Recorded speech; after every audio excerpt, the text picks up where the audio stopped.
अब पुण्यात्मा, उस समय दास अपने को भगत भी पूरा नहीं मानने था और उन्होंने इतनी बड़ा आशीर्वाद दे दिया कि तेरे समान विश्व में कोई संत नहीं होगा। तो कहते हैं गुरु मेहर करे तो काग से हंस बना दे। उन्होंने अपनी मेहर से इस दास को, कव्वे को हंस बनाया, अपने ही आशीर्वाद से संत बनाया। उस समय हमारी बाल बुद्धि थी, ये बात समझ में नहीं आई कि मेरे जैसा एक तुच्छ प्राणी और विश्व में मेरे समान कोई संत ना होगा। ये बात गले नहीं उतर रही थी, लेकिन गुरु की जो वचन है वो उसमें दोष भी दिखाई नहीं देवा था। जैसे कोई छोटा बालक होता है और उसको कोई कहता है कि बेटा वो पेन ला, वो जैसे पेन रखा होता है,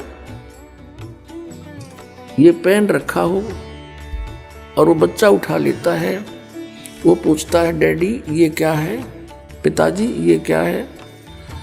पिताजी कहता है बेटा पेन है। वो कहता है कि पेन है, पेन है।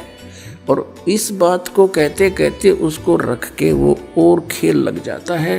कहने का भाव ये है कि उसको न तो ये अविश्वास है कि पिताजी जो कह रहा है वो गलत होगा, लेकिन उसकी बुद्धि इतनी बाल है कि इसको समझ नहीं पा रही ये पेन है।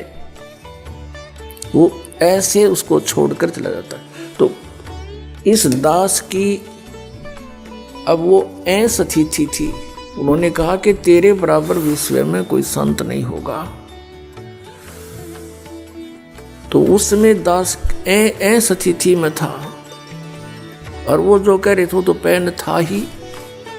तो अब इस बात का कुछ एहसास हो रहा है, क्योंकि अन्य संतों ऋषियों के जो अनुभव देखे दास ने, इनके पास तक खख भी को नहीं अध्यात्म ज्ञान का। तो हम इस योग्य नहीं थे, गुरु जी के आशीर्वाद से हो गए, ज्ञान हो गया, बुद्धि खुली।